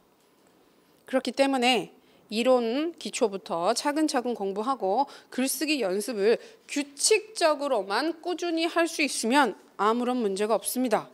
다음 페이지. 준비의 시작은 내용의 준비입니다. 제일 먼저 자신이 가지고 있는 교육학 개론류의 개론서 교재부터 다시 읽기 시작하세요. 대부분의 개론책들은 오랫동안 교육학을 연구하고 공부하고 관련된 글을 계속해서 쓰고 있는 연륜 있는 교수님이 한 사람이 쓰는 건 없습니다. 여러분이 함께 쓴 결과물입니다. 글의 수준이 안정적이고 내용 역시 논리적으로 문제없이 전개되는 것이 일반적입니다. 건성건성 사실적 관계에만 집중해서 글을 읽지 말고 전체적으로 어떤 흐름을 가지고 논의가 진행되는가를 염두에 두면서 차분히 정독하는 것부터 준비를 시작하시면 됩니다. 자, 이게 지금 제가 가장 추천하는 공부 방식. 교육학 논술 준비하실 때 공부를 시작하는 방법은 정말 여러 가지 것들이 있을 수 있는데요. 1월 달 들어가면 아마 대부분의 강의들이 수험서, 기본서라고 하는 교육학 이론서들이 있어요. 그럼 보통 전체 영역이 다 정리되어 있는 압축적인 그 책들이에요. 적게는 2권 정도, 한 권짜리로 나오고 요새는 한 권짜리로 나오기도 하더라고요. 한 권짜리도 있고 2권짜리도 있고 3권짜리도 있고 강의라든지 선생님들의 특성에 따라서 조금씩 다긴 한데 저희 수업은 2권짜리입니다. 2권짜리고 계절식으로 정리가 되어 있고 전체 내용이 정말 다 들어가 있어요. 빠지는 것 없이 다 들어가 있는 책이긴 해요. 그것부터 시작을 하면 내용 자체를 이해하고 그다음에 많이 아는 거 막 진짜 구겨 넣는 거예요. 머리 안에. 꼭꼭 밟아서 다져 넣는 활동을 하게 되기는 하는데 지금 계속 얘기를 하지만 교육학 논술 같은 경우에는 전체 구조를 잡는 거. 그다음에 교육이라고 하는 것이 무엇이고 교육학이라고 하는 것이 무엇인지에 대해서 정말 좀 생각을 하고 공부를 하실 필요가 있는데 그런 과정이 약간 생략되고 들어가게 되는 거예요. 그럼 효과가 떨어지기도 하는데 효율이 떨어져요. 효율. 저는 공부하는 데 있어서 그냥 공부를 하는 건 효율이 안 중요하다고 생각을 해요. 시간이 얼마가 걸리든 내가 열심히 하고 재미있게 하고 잘 하기만 하면 된다고 생각을 하는데 시험 공부는 그렇지 않다고 생각해요. 기한이 정해져 있는 1년짜리 수험 공부, 1년짜리 시험 공부는 그냥 내가 하고 싶은 대로 한다고 해서 되는 것도 아니고 막 구겨 넣는다고 해서 되는 것도 아니고 효율을 따져야 돼요. 효율. 왜냐하면 우리가 쓸 수 있는 시간이 정해져 있기 때문에 1년이라고 하는 시간은 딱 정해져 있고 그 시간에 해야 될 게 너무나 많기 때문에 전공도 너무나 많고 해야 될 게 너무나 많기 때문에 교육학만 붙잡고 있지 못하잖아요. 그러면 최대한 적은 시간을 투자해서 시험을 잘 봐야죠.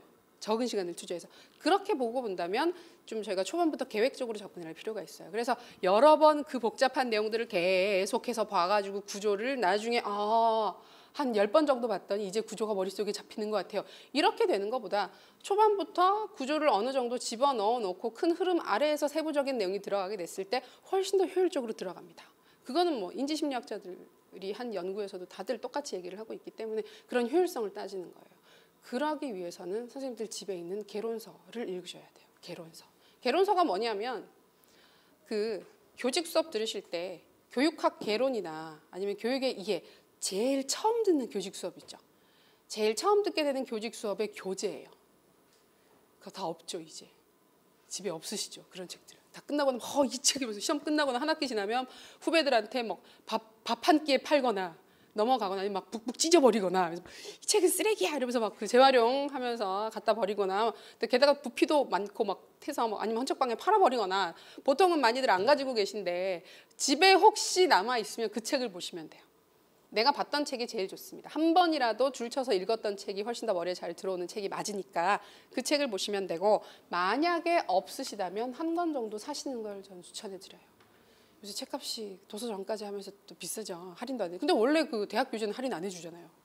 인터넷 서점에서 사도 보면 절대 할인 안 해주더라고요. 그게 워낙 많이 안 팔리는 책들이라서 어쩔 수 없이 할인을 안 해주긴 하는데 그게 중요한 게 아니라 그래서 좀 이따가 책 추천을 할 거예요. 추천은 저 좀 이따 말씀드리긴 할 텐데 선생님들 보시고 마음에 드는 걸로 한 권 정도 구입을 하셔서 그걸 최소 1, 2, 3, 4월달 안에는 몇 번씩 읽어서 정리를 해두셔야 됩니다. 그 공부 계획에 대해서도 좀 이따 말씀드릴게요. 일단은 마구잡이로 막무가내로 읽으셔야 돼요. 한 번 읽는다고 되는 것도 아니고 최소 3번 정도만 읽으시면 오래 공부해서 개론서 읽기는 끝나거든요. 끝나는데 한 번은 좀 대충 이해가 안 되고 막 읽기 싫어도 진짜 그냥 막 읽는 거. 빨리 한 번 읽고 두 번째 읽으실 때는 좀 꼼꼼하게 읽으시고 마지막에 빨리 한 번 더 정리하면서 읽고 이렇게 딱 3번 읽는 거. 이게 되게 지금 들으면 되게 쉽죠. 그건 뭐 책 읽는 거, 뭐 시험 공부도 아니고 책 읽는 건데 그냥 읽으면 되지 하는데 저희가 경험상 제 수업의 경험상 보게 되면 막 7, 8월인데 읽고 계신 분들이 있어요. 앉아가지고 저희 뭐 쉬는 시간이라든지 뭐 이렇게 스터디 같은 거 할 때 보면 개론서 가지고 와가지고 읽고 계시더라고요. 지금 뭐 하시냐고. 그럼 개론서 읽는다고. 그래서 몇 번째 읽는 거냐. 아직 한 번도 다 못 읽었다고. 그래서 읽고 있으면 이젠 보지 말라고. 지금 보는 건 아무 의미가 없다고. 지금 이걸 보고 있을 때가 아니라 빨리 접고 빨리 그 이론을 외우라고 그때 얘기를 해드리는데 그거는 저희가 지금 12월 설명회니까 할 수 있는 이야기예요. 개론서 읽으라고 얘기를 하는 건. 초반에 빨리 읽으시면 처음에는 이게 무슨 말이야 미친 것 같아 교육학 좀 미친 듯 이런 생각밖에 들지 않는데 그것이 2번, 3번 반복되게 되면 확실히 다릅니다. 그냥 이론만 드립답하고 앉아가지고 달달달 외우는 사람이랑 개론서를 가지고 교육학의 구조를 짜고 들어가는 사람이랑은 정말 큰 차이가 있습니다. 그걸 지금 하셔야 됩니다. 자, 그래서 교육학 개론에 대한 읽기가 끝난 후에 수험서 공부가 들어가고 수험서 공부와 병행해서 글쓰기 훈련이 진행되는 것이 가장 안정적이다. 일단 교육학 개론 읽기. 교육학 개론을 공부하라는 게 아닙니다. 교육학 개론을 읽으십시오. 줄 쳐서 읽고 막 정리하고 그런 거 안 해도 돼요. 그냥 읽으세요. 읽기만 하세요. 자, 글쓰기 자체가 부담스러워요. 이것도 많이 얘기하시죠. 요새 저희가 뭐 대학교 때 글 많이 쓰시고 이거는 레포트 쓰는 게 너무너무 즐겁거나 글 쓰는 걸 즐기시는 분들은 괜찮은데 정말 레포트 쓰는 거 싫어하는 분들 있잖아요. 막 나는 그냥 시험을 보는 게 좋지. 레포트 쓰는 건 죽기보다 싫어. 이러지 되게 싫어하시는 분들 같은 경우에는 기본적으로 글쓰기에 약간 적성이 없으신 분들도 있어요. 그러니까 그런 분들은 조금은 더 연습을 하실 필요가 있습니다. 사실 잘 쓰는 분은 되게 잘 쓰고 못 쓰는 분은 되게 못 쓰는 게 이 글쓰기 영역이기도 해요. 자, 막연하게 두려워하실 필요가 없고 두 번째 단락. 수업 시간에 학생들한테 특정한 지식을 전달하는 것과 같은 맥락에서 논술을 생각을 하라. 좋은 논술문을 쓰는 것은 보다 효과적으로 학생들이 잘 이해할 수 있는 말하기 방법이 무엇인가를 고민하는 것과 마찬가지다. 교육학 논술에서 좋은 글은요. 어려운 글, 복잡한 글, 멋있는 글이 아니에요. 쉬운 글, 단순한 글, 이해하기 좋은 글이 좋은 글입니다. 내가 쓴 논술문을 누가 읽을까요? 채점자들이 읽겠죠. 문제를 낸 출제자들이 읽을까요? 아닙니다. 교육학 분야의 전문가인 여러 학교의 교수님들이 문제를 내잖아요. 그런 분들이 채점을 안 합니다. 그런 분들이 채점을 하는 게 아니라 보통은 일선 교사를 중심으로 해서 약간 연수 받으시고 공부하신 다음에 채점위원이 돼서 1차 시험이기 때문에 어쩔 수 없어요. 2차가 아니고 1차 시험이기 때문에 너무 많은 채점을 진행을 해야 되기 때문에 전문가들이 채점을 못해요. 비전문가가 채점을 하게 될 거예요. 그렇다고 가정을 하면 글을 읽는 사람이 나보다 교육학에 관련된 지식을 많이 가지고 있을 거라는 보장이 없습니다. 해당하는 문제에 대해서는 그 연수를 받고 훈련을 받고 들어오죠. 그다음에 예시 답안도 있고 채점 기준표도 가지고 들어오긴 하겠죠. 그렇긴 하나 쌤도 공부해 보시면 아시겠지만 1년 전에 공부했던 거 기억나요? 한 달 전에 공부했던 거 기억나세요? 하루 전에 공부했던 거 기억나세요? 저희 수업, 교육학 수업 보통 4시간으로 진행이 되는데 4시간짜리 수업을 해보면 첫 번째 시간에 얘기했던 거 다음 시간에 물어보면 다들 들었던 건 같아요. 그렇긴 한데 내용은 기억 안 나요. 진짜 똑같아요. 사람은 똑같아요. 그래서 실제로 교사분들도 시험 다 객관식 때 시험 봐서 들어가신 분들이긴 한데 그때 거 당연히 기억 못하죠. 시험의 형식도 다르고 물어보는 것도 굉장히 다르고 현직에서 아이들과 이렇게 하시느라 막 다 이렇게 지쳐 있는 상태인데 교육학 전공은 그래도 수업을 계속 하니까 좀 덜한데 교육학 같은 경우에는 이게 워낙 이론적인 부분들이 많기 때문에 사실 그렇게 세부적으로 기억을 못하고 있는 부분들이 많거든요. 그렇다고 보면 글을 읽는 사람들은 나보다 해당하는 영역에 대한 지식이 적은 비전문가일 가능성이 더 높다는 얘기입니다. 그렇기 때문에 글은 쉽고 분명하게 간단하게 쓰는 게 좋아요. 그러니까 내가 써야 하는 글을 너무 부담 갖지 말고 평이하고 쉽고 간결하게 쓰는 쪽으로 포커스를 맞춰서 준비를 하시면 됩니다. 그렇기 때문에 처음부터 긴 글을 연습하시는 것보다는 짧은 글을 반복적으로 쓰면서 자신감을 가지세요.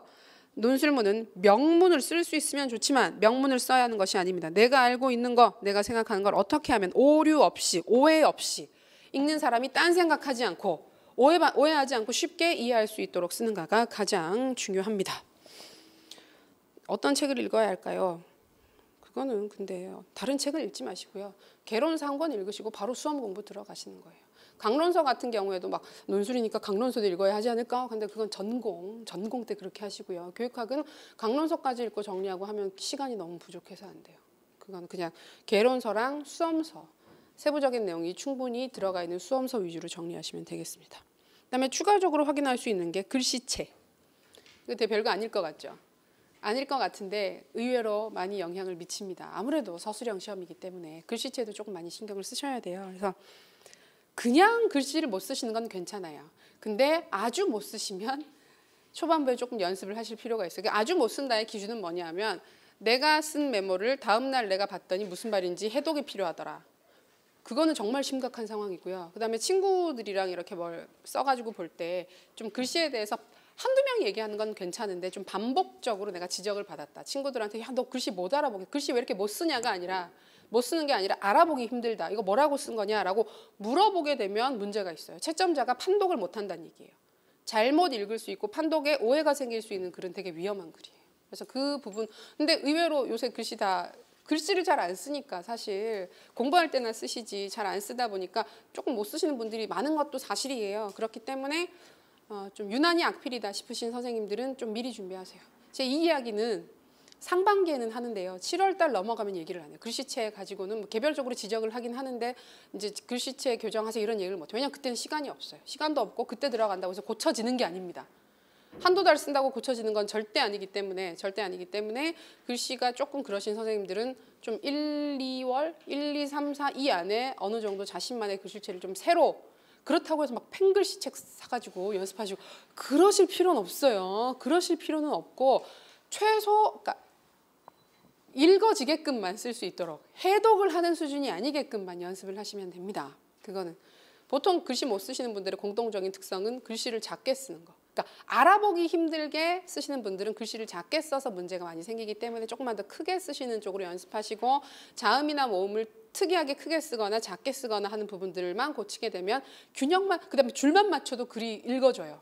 줄도 못 맞히시는 분들 굉장히 많아요. 그래서 그런 부분들 위주로 해서 조금 초반부에 정리하시면 좋을 것 같습니다. 논리학 공부 같은 건 하실 필요도 없고 교육학 논술은 말이 논술이지 그 서론, 본론, 결론의 형식은 충분히 갖추고 있긴 하지만 논술이라기보다는 그냥 답안지 쓰는 거예요. 서론에서 문제 제기하고 문제 제기한 사항을 본론에서 설명을 하고 결론에서는 전체 내용을 정리하고 요약하고 재현하는 걸로 끝나는 글이기 때문에 논리학이라든지 막 수사학적인 부분들 그래서 서론 도입할 때 뭘 인용해야 돼 뭐 최근에 있는 뭐 시사적인 이슈들을 가지고 해서 그런 거 다 필요 없어요. 그런 거 다 필요 없고 오히려 뭐 이렇게 사자성어라든지 아니면 막 그런 누가 했던 이야기 중에 이런 게 있다. 옛말에 이런 게 있다. 이런 식으로 쓰는 건 굉장히 취향을 타는 표현이에요. 취향을 타는 표현이고 교육학계에서 학술적인 아티클을 쓸 때 그런 식의 인용어구로 도입을 하거나 하는 건 굉장히 비학술적인 접근이라고 취급을 합니다. 일반 논술에서는 그런 것들을 막 아리스토텔레스는 인간이 사회적 동물이 이런 얘기하자 인간은 교육을 통해 얘기를 하긴 하는데 그런 걸 쓰면 되게 취향을 타요. 되게 취향에 맞는 사람들이 들어가면 좋은 평가를 할 수도 있긴 한데 그렇지 않으면 이게 무슨 상관이 있어. 글이랑 무슨 상관이야. 그래서 문제를 정확하게 분석해서 도입을 하는 게 서론의 제일 중요한 역할이고 그 사실을 그냥 너무 화려하게 쓰거나 막 미사 여구 같은 걸 많이 써가지고 쓰는 것보다는 좀 건조하고 단순하고 분명하게 쓴 그런 글이 좋은 글이에요. 깔끔하게 쓰시면 돼요. 그렇습니다. 자, 그래서 다음 페이지 보시면 저희 수업의 연간 계획과 교육학 논술 연간 계획 잡기 안내가 2페이지에 걸쳐서 나오고 있는데요. 먼저 15페이지 보시면 저희 수업의 연간 계획이에요. 이건 간단하게 말씀드릴게요. 수업 안내이기 때문에 1, 2월은 이론 정리를 합니다. 이론. 그래서 저희 수험서, 기본서가 있어요. 기본서 2권짜리가 있는데 그 전체 진도를 1, 2월 달에 한 번 나가요. 한 번 나가고 그 다음에 중간에 그 모의고사를 실제 형식으로 2번 보십니다. 2번 보고 그 개별 모의고사에 대해서는 첨삭을 해서 개별 상담을 합니다. 1:1 상담을 해서 초반에 그 잡습니다. 근데 쓰기 자체는 실제 논술문을 쓰는 건 요 딱 2번이에요. 2번이고 나머지는 이론 설명과 이해와 암기 활동을 하게 되는 거예요. 그 다음에 추가적으로 하게 되는 것이 제가 여기에 지금 적어놓진 않았는데 짧은 글쓰기, 단락쓰기 연습은 매주 진행이 됩니다. 그래서 논술 쓰기 노트라고 하는 걸 저희가 만들어서 그 논술 쓰기 활동을 주당 2-3개씩 해서 과제로 쭉쭉 나가는 것들을 선생님들이 계속해서 써오면서 짧은 글쓰기 연습을 즉 뭘 연습하느냐 하면 서론, 본론, 결론이 있으면 본론에 들어가게 되는 그 내용 단락 하나 있잖아요. 요 한 단락을 쓰는 연습을 계속해서 반복적으로 하는 거예요. 주제별로. 그러니까 결국 우리가 논술을 쓸 때 서론, 결론이 문제가 되는 게 아니라 본론에 들어가는 개별 의미 단락 하나를 정확하게 쓸 수 있는 연습을 하는 게 제일 중요하거든요. 근데 처음부터 전체 글을 쓰기 연습을 하는 건 그다지 효과적이죠. 시간 낭비. 그렇기 때문에 초반부에는 짧은 글쓰기 연습을 계속해서 하게 됩니다. 그리고 스터디는 전체를 다 짜지는 않고요. 선생님들이 원하시는 선생님들 중심으로 해서 스터디를 짜서 돌리게 되는데요. 지금 계획으로는 짝 스터디를 할까 해요. 제가 작년 같은 경우에는 3-4명 정도로 스터디를 짜서 돌렸는데 이게 만나기가 힘든 부분도 있고 그다음에 쌤들 저희가 피드백을 들어봤더니 2명씩 하는 게 되게 좋더라라는 얘기들이 있어서 올해는 한번 짝 스터디로 정말 싫어요 하는 경우가 아니면 짝 스터디로 해서 좀 책임감 있게 그 돌아가는 건데 그 스터디 돌아가는 부분에 대해서는 강의의 시점에 따라서 조금씩 다른 내용으로 스터디를 돌릴 예정입니다. 보통은 수업 앞에 저희가 9시 반부터 수업을 하게 되면 9시부터 그 스터디를 지금 할 수 있는 공간을 오픈을 한다거나 아니면 수업 끝나고 나서 오픈을 하고 제가 이제 중간중간에 봐드리는 형식으로 스터디가 돌아가게 됩니다. 자, 3, 4월 반은 심화 이론 기초 문제라고 되어 있는데요. 그 교재는 다른 교재를 쓰게 되고요. 1, 2월 교재랑 다르게 해서 1, 2월은 전체 이론을 다 봐요. 다 보는 거고 다 봤다라고 하는 가정하에 전체 내용을 한 번 다 봤다. 깊게든 얕게든 일단 한 번은 공부를 했다라는 가정하에 주요 주제들을 뽑아서 주제별로 정리를 해서 심화해서 설명을 하게 되는 것이 3, 4월. 나머지 활동은 똑같습니다. 첨삭 2번 스터디 그리고 논술 쓰기 노트 계속해서 진행을 합니다.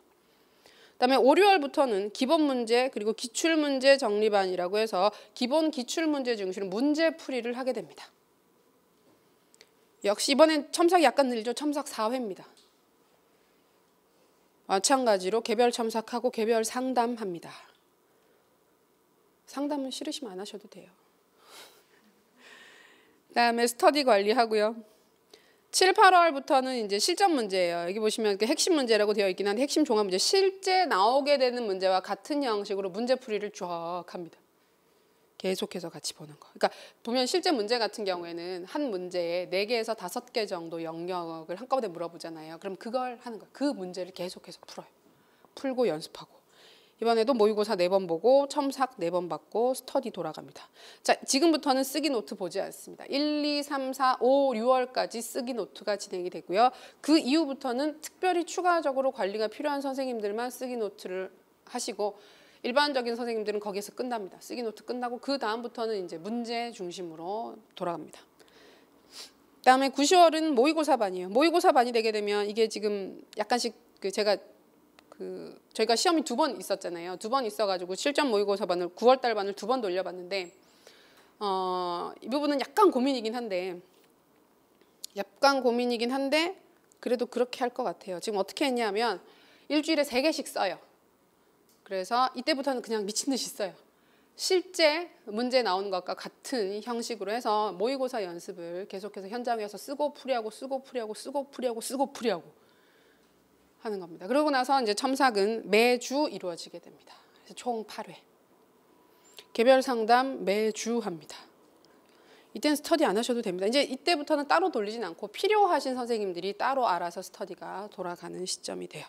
그다음에 11월 반 같은 경우에는 실전 모의고사 및 첨삭판이라고 해서 그 선생님들이 좀 다르게 운영하시긴 한데 저는 해보니까 11월은 2번 수업하는 것보다 1번 수업하는 게 더 낫더라고요. 그래서 그 교육학은 월요일 날 하루만 수업이 있고 모의고사 1번 하고 주제 정리하고 똑같이 첨삭하고 상담하는 거. 이렇게 해서 반이 전체가 운영이 되게 되고 매주 화요일 오후에는 아까 얘기했던 것처럼 공개 특강이 있습니다. 2시부터. 그다음에 4월, 6월, 8월, 10월 총 4회에 걸쳐서 실전 공개 모의고사도 같이 병행돼서 이루어지게 됩니다. 저희 수업 구조고요. 이 수업 구조가 어디에 따라서 만들어지게 됐느냐 하면 다음 페이지에 보시면 선생님들이 참고하실 수 있는 교육학 논술 연간 계획입니다. 공부 연간 계획이에요. 이건 수업을 따라가시면 거의 이대로 진행이 될 거고 혹시 개별적으로 혼자 공부하시는 선생님들 그다음에 복습 과정 정리하시는 복습을 내가 어떻게 할까 내가 혼자 공부를 한다 그러면 어떤 공부를 할까 할 때도 이 계획을 가지고 전체 1년 플랜을 짜면 좋지 않을까 해서 예시가 되는 1년 플랜을 짜놨어요. 자 보시면 여기도 2달 단위로 딱딱 끊어지게 됩니다. 1월, 2월, 3월, 4월 끊어지는데 1, 2월 달에는 뭘 하시느냐 하면 일단 먼저 1월 달에 제일 먼저 해야 되는 것이 아까 강조했었던 교육학 개론서 2회독 2번 읽기예요. 첫 번째 읽을 때는 통독하시고 두 번째 읽을 때는 정독하시는 거. 그리고 교육학 기본서 진도 나가는 거. 그리고 교육학 짧은 주제 쓰기 주당 2개씩. 이건 개인적으로 무조건 쓰셔야 됩니다. 이때 쓰는 짧은 주제는 뭐냐면 실제로 문제 나올 법한 그런 어려운 게 아니라 그냥 내가 개인적으로 공부를 하잖아요. 그럼 그 월요일 날 뭐 여기서부터 여기까지 교육 뭐 심리에서 오늘은 동기를 공부했다. 그럼 동기 이론 중에서 오늘 본 게 귀인 이론 공부했고 목표 이론 공부했다. 2개 봤네. 되게 많네. 공부를 하고 나서 그날 정리하실 때 공부가 끝날 때 그럼 오늘 내가 귀인 이론 자체에 대해서 한번 한 단락으로 써봐야지.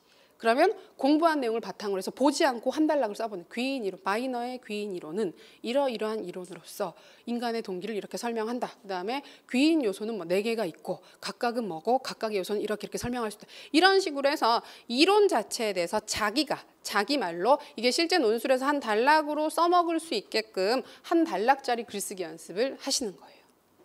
그러니까 그거는 노트를 만들어서 계속해서 쓰시는 게 좋아요. 노트 한 권을 딱 만드신 다음에 보통 쓰는 저희가 중고생들 쓰는 노트 이제 줄노트 있잖아요. 막 대학 노트 두꺼운 거 말고 어차피 끝까지 못 써요. 끝까지 못 쓰고 그 얇은 거 또 그 다른 판형으로 이렇게 보시는 분들도 있긴 한데 그러면 분량 가늠이 잘 안 되기 때문에 가장 일반적으로 쓰는 그냥 일반 노트 크기로 하나 사셔서 그다음에 줄간 크기도 비슷비슷한 걸로 사셔가지고 그 크기에서 몇 줄씩 그러니까 저희가 처음에는 반 페이지를 연습했는데 너무 많더라고요. 3분의 1 지점 정도 되는 것까지 한 단락을 쓰는 거 연습하시면 돼요. 그 정도 연습을 주당 최소 2개씩 쓰시면 됩니다. 저희 수업에서는 그 노트를 만들어서 검사를 합니다. 되게 막 불쾌하시고 노트 검사라니 이 나이에 노트 검사라니 하시는데 다른 걸 보는 게 아니라 그 초반에는 저희가 잘 못 써요. 이게 어려운 건 아닌데 좀 안 익숙하다 보니까 되게 힘들어 하세요. 근데 그거라도 억지로 꾸역꾸역 쓰다 보면 이게 진짜 보이지 않는 사이에 조금씩 쌓이는 게 분명히 있기 때문에 문장 같은 것도 좀 같이 고치고 그러고 써서 스터디할 때도 그걸 써서 돌려 읽고 서로 이렇게 첨삭을 해주는 게 되게 좋아요. 전체 글을 다 봐주는 건 조금 부담스러운데 한 단락 끊어가지고 초반에 같이 돌려서 읽어주고 체크해주고 하게 되면 굉장히 효과적입니다. 그래서 그 짧은 단락 하나 쓰기 연습을 1월 달부터 시작을 하셔야 됩니다. 모의고사 한번 보시면 좋고 2월 달에는 이제 두 번째가 아니라 그 교육학 개론서 1회독 앞에 2번 읽었으니까 정독이 끝난 상태니까 빠르게 통독을 한번 합니다. 그래서 1, 2월 달 안에 교육학 개론서를 3번 읽어요. 원대한 목표죠.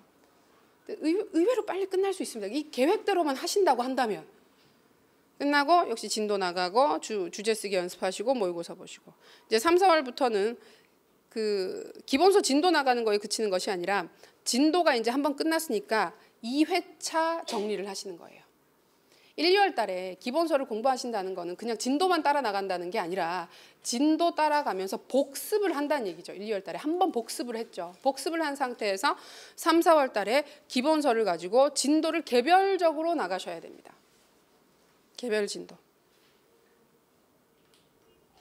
그리고 보통 강의에서는 주제별 정리가 이루어지게 되죠. 그다음에 쓰기는 계속 하십니다. 그게 3, 4월에 반복됩니다. 그리고 5, 6월에 교육학 기본서 개별 정리가 또 들어갑니다. 그러니까 2달을 기준으로 해서 한 번씩 돌리는 거예요. 이때는 1, 2월에 한 번 돌고 그러니까 1, 2월에 한 번 돌고 3, 4월에 개인적으로 한 번 돌리고 5, 6월에 개인적으로 한 번 돌리고 기본서를. 그러니까 총 기본서를 3번 돌리는 거예요. 돌리고 지금 5, 6월에는 쓰기 연습이 들어가죠. 기출문제 분석하고 기본문제 연습하는 거 들어가고 짧은 주제 쓰기가 줍니다. 이때부터는. 왜냐하면 공부해야 되는 양 자체가 늘어요. 문제 자체를 접하는 상황이 좀 늘게 되기 때문에 그다음에 전공이라든지 이런 것들과의 밸런스도 생각을 하셔야 되기 때문에 이때부터 쓰기 주제는 사실은 1, 2, 3, 4월에 좀 잘 썼다 싶으시면 그만 쓰셔도 됩니다. 이 시점이 오게 되면. 모의고사 쓰시고 5, 6월부터 문제에 들어가서 이제 7, 8월부터는 기본서 정리가 끝납니다. 기본서 정리가 끝나고 주요 이론을 빠르게 그 핵심 요약 내용을 중심으로 반복 정리를 하실 필요가 있어요. 그리고 문제 연습, 문제 풀이. 모의고사 2번. 9월 달에는 최종 키워드 회상 정리. 붙잡고 앉아서 공부를 하는 게 아니라 내가 공부한 내용을 바탕으로 해서 뭐가 떠오르고 뭐가 떠오르지 않는가를 확인한 후 잘 떠오르지 않는 부분들, 정확하게 알지 못했던 부분들, 오개념이 형성되어 있는 부분들을 체크해서 다시 확인 정리하는 활동. 그러면서 모의고사 계속 쓰는 거, 연습하는 거. 그게 9, 10월 비슷하게 돌아가게 되고 11월에는 주당 1회 연습하면서 감을 잃지 않는 수준에서 돌아가는 겁니다. 정말 이상적인 저는 계획 아니라고 봐요. 이게 이대로만 된다면 정말 안 될 수가 없어요. 교육학은 정말 안 될 수가 없어요. 근데 이게 보면 언제 부하가 제일 많이 걸리는 과정이냐 하면 1, 2, 3, 4, 5, 6의 부하가 많이 걸려요. 이론 정리가 요때 보면 이제 계속해서 반복적으로 들어가게 되고 그 다음부터 이론 정리가 좀 없잖아요. 근데 그만큼 그 세부적인 부분에 대해서 정리가 잘 끝난 상태에서 후반부에 문제 연습이라든지 이게 된다고 가정을 하는 거기 때문에 초반부에 교육학 공부하는데 조금 힘이 들고 후반부로 가면 갈수록 쉬워지는 구조를 가지고 있어요. 이대로만 된다면. 진짜 이대로만 된다면. 근데 저희 수업 같은 경우에도 이 구조를 가지고 쭉쭉 이어져 왔으니까 작년 같은 경우에도 똑같이 돌아갔는데 확실히 이대로 돌리시는 분은 되게 쉽게 하셨어요. 별로 힘들지 않게 했다고. 근데 중간중간에 그걸 자기가 잘 조절해서 그러니까 좀 이렇게 늦어지기도 하고 빠뜨리기도 하고 하더라도 일단 앞으로 가는 게 되게 중요해요. 앞으로 가야 돼요. 중간에 의지대로 내 계획대로 진도가 안 되거나 뭐 빠지는 시점이 있잖아요. 그렇다고 할지라도 가야 돼요. 계속해서. 그걸 빼먹고 가고 그때 두 번째 다시 본다고 할지라도 앞으로 가야 이게 끝나지 그러지 않고 아직 한 번도 못 읽었으니까 계속 이걸 읽고 이러고 앉아있으면 절대 끝나지 않아요. 일단 계속 하셔야 돼요. 참고 계속 하셔야 됩니다. 이걸 연간 계획은 갑자기 듣기 선생님 표정이 굉장히 우울해지시고 가슴이 무거워지고 이게 고작 교육학이란 말이냐. 100점 중 20점인 교육학 공부 계획이 이런데 나머지 80점인 전공은 도대체 어떻게 짜란 말이냐. 이거 4배로 하시면 돼요. 그죠? 별거 아니에요. 이 20점이 이러니까 80점이니까 딱 4배로 하시면 되잖아요. 그러니까 그 교육학 저는 교육학만 하니까 교육학 계획만 보여드리는 건데 절대로 하셔서는 안 되는 일 중에 하나가 교육학 공부를 너무 열심히 하시는 거예요. 전공 공부 말고 그죠? 저 하다 보면 어떤 쌤들 같은 경우에 뭐 교육학 너무 재밌다고 막 전공이 적성이 잘 안 맞는 선생님들이 중간중간에 있어요. 그래서 전공 공부는 되게 재미가 없는데 교육학 너무 재밌어서 막 교육학만 하고 있어요. 막 뜯어말 절대 그러지 마세요. 그래봤자 20점이에요. 그래서 교육학은 잘해봤자 20점이고 전공은 훨씬 더 80점 훨씬 더 크죠. 크니까 그 계획을 잡으실 때도 이걸 기초로 잡기는 잡으시되 항상 전공을 더 크고 중요하게 잡으셔야 됩니다. 그리고 그 공부하는 기간을 정하시는 것도 저희가 총 일주일 계획을 잡으실 때 이대로만 계획을 잡으시면 하루는 노실 수 있어요. 일요일은 노실 수 있어요. 반나절 정도 노실 수 있고 나머지 날들은 여유롭게 쓰실 수 있어요. 그래서 교육학 저는 추천을 하는 게 후반부의 상황에 따라서 후반부는 조금 달라질 수 있긴 하나 기본적으로 한 9월 달 정도까지는 일주일에 기본 이틀은 하셔야 돼요. 이틀. 최소 이틀. 이틀 플러스 반나절. 플러스 반나절. 그래서 월화가 보통 교육학 수업을 하기 때문에 보통 강의가 있기 때문에 월화는 교육학 하는 날. 그날은 교육학 하세요. 그날은 교육학 하시고 뭐 시간 더 나시면 전공 추가로 하시고 일단 교육학을 주로 하시고요. 일요일 저녁 시간. 오전은 다른 거 하시고 뭐 종교활동 하시는 분들도 있고 취미활동 하시는 분들도 있고 그래서 막 다 알아서 지내시고 쉬시고요. 좀 쉬시고. 근데 일요일 밤이 되면 사실 좀 마음이 불편하잖아요. 되게 싫죠. 내일부터 새로운 한 주가 시작되는구나. 그다음에 학원도 가야 돼. 그다음에 공부도 해야 돼. 막 스터디도 있어. 이렇게 사실 되게 우울한 그 시점에 그 우울함을 극복하기 위해서는 교육학 공부를 하면 하시면 갑자기 책을 덮어도 안 불행해집니다. 그냥 앉아 있어도 행복하네. 교육학 책만 보지 않아도 이 시간을 견딜 수 있을 것 같네. 이런 긍정적인 마음이 생기실 거예요. 그래서 교육학을 따로 시간을 너무 많이 내서 하시는 것보다는 수업이 있는 날 복습 위주로 하세요. 예습이 중요하지 않고 수험 공부는 100% 복습입니다. 예습 다 필요 없어요. 예습 안 하셔도 되고 복습 위주로 그날 수업 들은 날 정리하고 수업 들은 날 정리해서 복습 위주로 하시고 이제 나중에 쓰기 연습이라든지 복습을 했는데 나중에 그러니까 월화에다 복습을 했잖아요. 복습을 하고 나서 그 다음 주 월요일 날 다시 강의를 들으러 가야 되는데 그러면 그 시점에 대략 한 6일 정도가 지나잖아요. 월화 공부했던 것들이 지난 그 시점 일요일 밤에 돌이켜 보세요. 보면 분명히 반도 기억이 안 날 거예요. 이전에 다 복습을 했었지만 그게 당연합니다. 그걸 가지고 고통스러워하시면 안 돼요. 시험 직전까지도 비슷비슷해요. 비슷비슷한 상태에서 그게 계속 조금씩 쌓여서 시험 때 가서 쓸 수가 있게 되는 거기 때문에 왜 나는 지난주에 봤던 게 이번 주에 기억이 안 날까? 똑같아요. 전부 다 똑같은 상태입니다. 그렇기 때문에 그 시점에 보시면 내가 어디를 잘 알고 어디를 모르는지가 확실히 판별이 돼요. 그 정도 시간이 지나고 나면 그 시점에 잘 기억나지 않았던 부분 같은 경우에 잠깐만 한 번만 다시 보면 돼요. 그래서 일요일 밤에 복습하시는 시간을 길게 잡지 마시고 길어봤자 한 2-3시간 정도. 갑자기 또 2-3시간?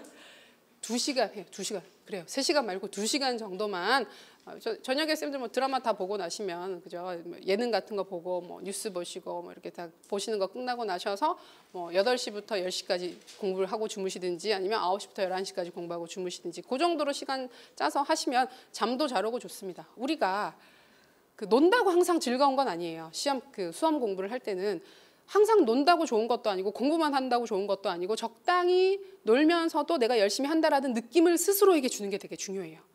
그렇기 때문에 일주일 중에서 일요일을 전체로 다 놀아도 괜찮긴 한데 쉬는 것도 괜찮긴 한데 그럼 약간 마음이 불편한 부분, 그래서 막 고통스러워하시는 분들도 있어요. 근데 그렇다고 계속 공부를 하긴 내 몸이 너무 힘들어요.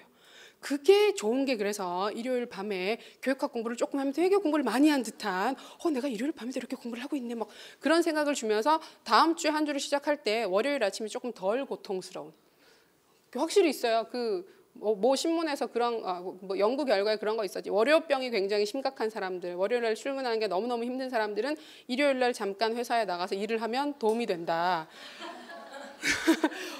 맞아요. 그게 뭐 미친 거 아니야 하는 이야기이긴 한데 확실히 그죠. 월요일 날이라는 게 더 이상 고통스럽지 않게 됩니다. 그러니까 근데 그 비슷한 거예요. 비슷한 거라서 일요일 밤에 길게 뭘 하라는 게 아니라 진짜 그 정도만 복습하고 내가 전에 봤는데 이게 기억이 안 나네. 한 번만 더 보자. 다시 보자. 그러면 그 다음날 공부할 때도 확실히 월요일 날에서 책을 볼 때도 죄책감, 죄악감. 보통 저희가 책을 펴면 특히 기본서 같은 게 항상 죄책감에 시달려요. 봤는데 기억이 안 나네. 이것도 해야 되는데 또 안 했네. 저번 주에 보기로는 또 안 봤네. 계속 그런 생각들이 우리를 잠식한단 말이에요. 그러니까 그런 계획을 잡아서 그대로만 돌아가시면 굉장히 효율적으로 효과적으로 잘 준비하실 수 있으니까 참고하셔서 스스로를 다잡으시면서 낮에는 즐겁게 노시고 밤에만 조금 하시면서 그 개콘 보시면서 이렇게 정리하셔도 괜찮고 뭐 끝나는 음악을 들으며 울지 마시고 일주일이 가는구나 그러지 마시고 정리하시면서 하시면 좋을 것 같습니다. 그런 계획이었고 아직 한 장 더 남아 있는데요. 다음 페이지에 보시면 방금 우리가 얘기했었던 접근 방안들을 다시 표로 하나 만들어 놨어요. 학습 계획 잡기, 노트 만들기, 분과 학문에 대한 심도 있는 이해, 간학문적 접근 등등. 이건 한번 읽어보시고 맨 마지막 부분은요. 선생님들 공부하실 때 절대 잊지 말으셔야 되는 부분이에요. 좋은 점수를 받는다. 이게 목적이 아니라 좋은 교사가 되기 위한 공부를 한다는 마음가짐을 잊어서는 안 된다. 이건 선생님들 멘탈 관리를 위해서 굉장히 중요한 사항입니다. 내가 지금 이 지긋지긋한 공부를 하고 앉아 있는 게 시험에서 좋은 점수를 받기 위해서 1점이라도 좋은 점수를 받기 위해서 하고 있다라고 하면 정말 피폐해져요. 피폐해지고 불안해요. 하나라도 놓칠까 봐. 불안해지고 힘들어져요. 그게 아니라 물론 공부를 하긴 하는데 내가 정말 좋은 교사가 돼서 여기에 나와 있는 사항들을 현장에서 쓰겠다. 이런 것들을 알고 학생들을 가르치겠다. 이대로 도움을 주겠다라는 마음으로 공부를 하시면 훨씬 더 그 공부를 하는 인지 활동에 있어서도 깊은 학습이 되고 오래 기억이 될 수밖에 없어요. 이런 마음으로 긍정적으로 즐겁게 공부하시고요. 그 다음 마지막 페이지에 있는 것이 이제 학습 자료, 참고 자료로 추천 도서 몇 가지 이야기 있습니다. 많은데요. 닦아놓고 위에 있는 두 권만 보셔도 돼요. 두 권 중에 한 권, 그러니까 아까 그 개론서 집에 있으시면 있는 거 보시고요. 혹시 없으신 선생님들은 위에 있는 두 권 중에 한 권 골라서 보시면 됩니다. 마음에 드시는 걸로. 이 두 권을 최근에는 개론 시간에 가장 많이들 쓰고 있어요. 쓰고 있는 교직 과정에서 많이 쓰고 있는 책이고 책이 굉장히 안정적으로 잘 쓰여져 있어요. 잘 쓰여져 있고 읽기도 쉽고 이해하기도 쉽고 잘 써져 있기 때문에 이 책 정말 이런 책들을 3번씩만 읽으시면 정말 도움이 될 겁니다. 그리고 여기 그렇게 해서 그 두 권 참고하시면 좋고 나머지 것들은 혹시 집에 있으시면 이런 책이 나도 있었지 하고 그냥 보시고 참고해서 보시면 좋을 것 같아요. 공부 방향이 좀 잡히시나요? 갑자기 암울해지시나요? 생각보다 할 게 많구나라는 생각이 드시나요? 근데 그렇진 않아요. 해보시면 뭐 그렇게 많고 힘들고 그런 건 아니니까 의외로 교육하기 재밌습니다. 재밌어요. 되게 재밌어요. 저희 수업은 듣고 나면 쌤들이 되게 많이들 특히 제 수업은 어쨌든 많이 얘기를 해주시는 게 교육하기 생각보다 되게 재밌는 학문인 것 같다. 되게 싫어했는데 의외로 재밌는 학문인 것 같아. 정말 의외로 재밌어요. 의외로. 아주 재밌다기보다는 의외로 재밌는 구석들이 곳곳에 있는 학문이기 때문에 어차피 하는 공부인데 어차피 그 시험 공부하시는 건데 좀 즐겁게 하셨으면 좋겠어요. 그래서 지금 날씨도 춥고 연말에 다들 바쁘실 텐데 내년 공부 준비하시면서 미리 이렇게 설명이 오신 것만 해도 선생님들은 다른 준비생들보다는 훨씬 더 많이 앞에 나가서 준비를 하고 계시는 거니까 편안한 마음으로 긍정적인 마음으로 하셔서 쌤들 내년 말에는 즐겁게 2차 준비하시면서 합격 기다리실 수 있기를 기원합니다. 고생하셨습니다. 자.